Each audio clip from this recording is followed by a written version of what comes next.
ঐতিহ্যবাহী খানা খাজানায় নিয়ে চলে এসেছি আরও একটি নতুন ভিডিও। আবারও আমরা গিয়েছিলাম কলকাতার ঐতিহাসিক একটি মিষ্টির দোকানে। দোকানটির নাম হলো নলিন চন্দ্র দাস অ্যান্ড সন্স। এই দোকানটি প্রতিষ্ঠিত হয়েছিল 1841 সালে। তবে সমগ্র কলকাতা জুড়ে দোকানটির একাধিক আউটলেট দেখতে পাওয়া যায়।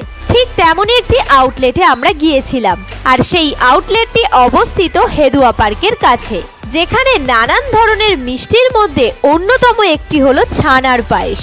আর এই পায়েস স্বাদে কিন্তু ছিল খুবই সুস্বাদু। আর নিয়েছিলাম ভ্যানিলা রোল, এটিও ঐতিহ্যবাহী একটি বাঙালি মিষ্টি।